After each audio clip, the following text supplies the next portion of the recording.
At this time, we would also like to recognize the distinguished guests in our midst, the Honorable Anand Sharma, the Cabinet Minister. Sir, for your contribution to the enhancement of commerce and trade between USA and the Republic of India, we thank you for being here, and we would like to honor you.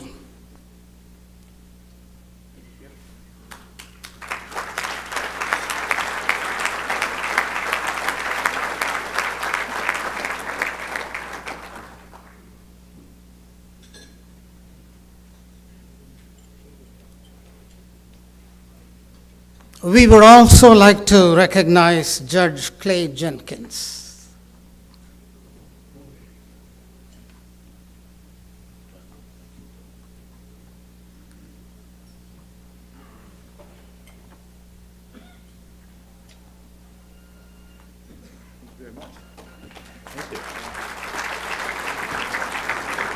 In appreciation of your outstanding service to the citizens of Dallas County, we thank you and we honor you.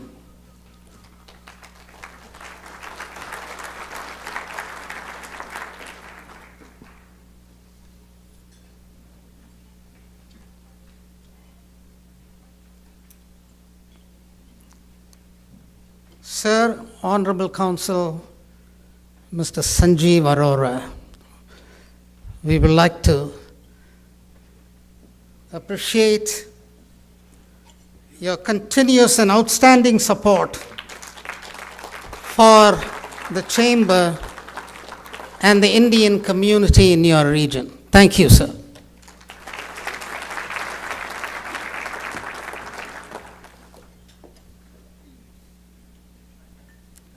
Now we would like to thank and honor one of our own, Raj Sharma.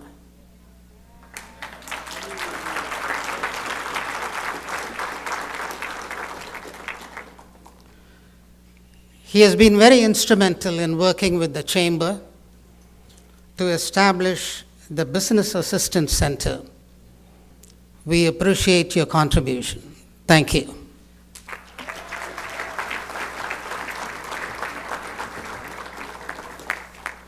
Thank you, ladies and gentlemen. Well, we have a couple of more things for our honored guest. We also received from the Lieutenant Governor Dewhurst's office the honorary guest for the state of Texas.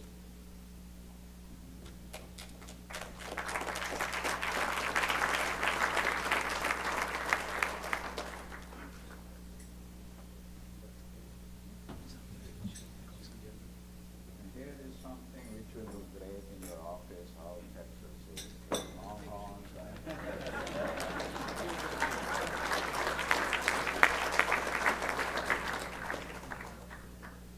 And for our Mayor Pro Tem, I will deliver it to your office. You know it always happens. They left mine too. I don't know if they were going to give me one or not. Maybe now they will. Let me now invite Honorable Anand Sharma to deliver his keynote speech. Mr. Sharma.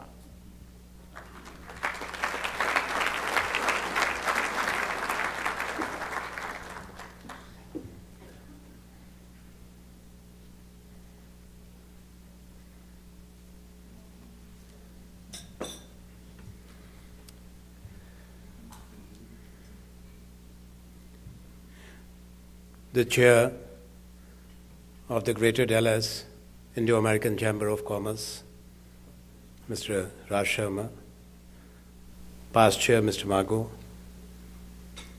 other past chairs, the District Judge Mr. Jenkins, the Deputy Mayor Mr. Atkins, Consul General of India, Sanjeev Arora, the Chief of Protocol, Ms. Huddleston, captains of industry, distinguished members of the Indian diaspora, ladies and gentlemen.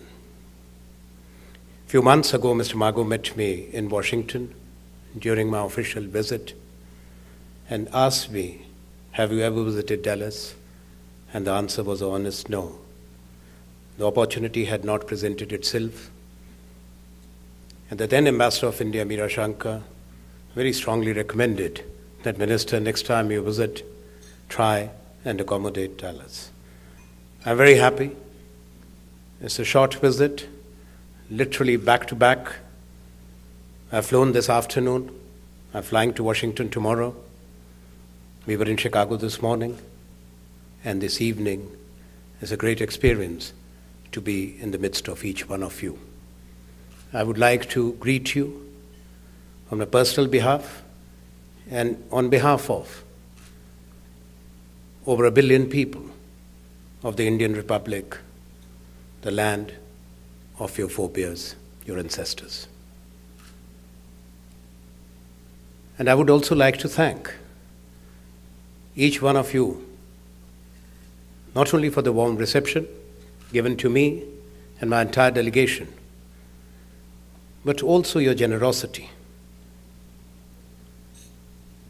The introduction and the appreciation of what we have been able to do or what we seek to do for the betterment not only for our country, but also as we engage with the world. A world which has changed before our very eyes. Many of you who came to this country after India's independence, and many others maybe later, you would recall at that time there was a quest, a search for opportunities, a better environment, a quality of life which you could create for yourself and for your children. Many of you are acknowledged and recognized here and back home for your creative contributions over the years. Today, we in India recognize the good work that the Indian diaspora has done in the United States of America. Very large number of professionals, scientists, doctors, engineers, the great minds in the Silicon Valley and the others who have immensely contributed in research which has changed human lives and which has also the potential of doing much more in the years to follow. We truly are proud of your contributions. India is the mother country, but America is a country of your adoption. Here and elsewhere in the world, Indian diaspora has made notable contribution in enriching social and cultural milieu, bringing to the people the richness of the culture, the heritage of our country, which in Chicago this morning I did say to Mayor Rahm Emanuel that there is so much that India and America share. The largest democracy and the oldest democracy. Our countries respect pluralism. We are multilingual, multi-religious, multi-ethnic societies where people coexist, not tolerating others who come from a different background, different philosophy, religion or language, but coexisting with respect for each other's values in harmony and together weaving a mosaic which is very promising and reassuring at a time when the civilized world order is challenged by many who lack this capacity to respect other viewpoints or the humankind as such. I'm referring to a challenge that the world faces. It's a shared one, like many other, which confront the humankind, testing the boundaries, challenging the capacities of governments, states, and leaders. That is the challenge of violence and terror. We know a few days ago, the United States of America commemorated a painful and tragic assault on this country 10 years ago. That was 9/11. That's one day which shook the world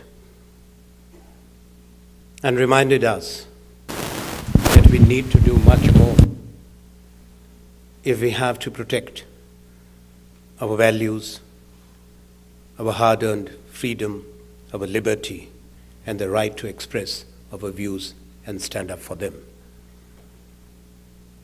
It was also a reminder, a grim one, that if we fail to do that and allow the forces of violence and terror to succeed, we will not be bequeathing to our children a world which can be a happy and secure place to live in. Friends, references were made to the father of the Indian nation, Mahatma Gandhi, and the recognition which he didn't need. We're very happy. It was my humble duty, what was said here.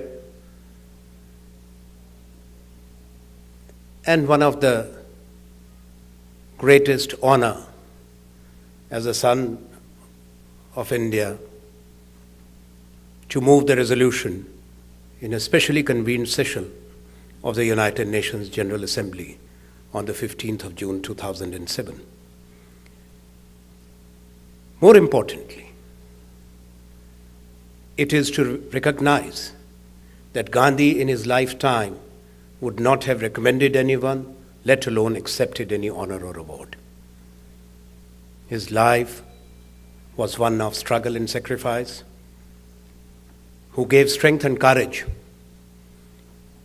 to tens of millions of those who were considered to be too feeble, helpless, to stand up for justice and human dignity, not only in India, but elsewhere in the world. He started in South Africa. It's important to remember that he spent 22 years of his life in South Africa, fine-tuning the potent weapon of satyagraha to return and to free India from the yoke of colonialism. He could inspire and give courage to those millions and millions of people. Today we find us, political leaders, campaigning, mobilizing, as I was told, the Honorable Governor of this region, which I understand. Today we have television, we have telephones, we have mobile phones, let alone the newspapers which came long back. Gandhi and Nehru and other stalwarts of the struggle never had any of those. Yet they could attract millions in those times, that too when India was in bondage. That is the strength and power of great leaders. And it was he, before his death, before his assassination, when he met with a delegation of American Africans. He did predict that America will change for the better because of a struggle led by African Americans and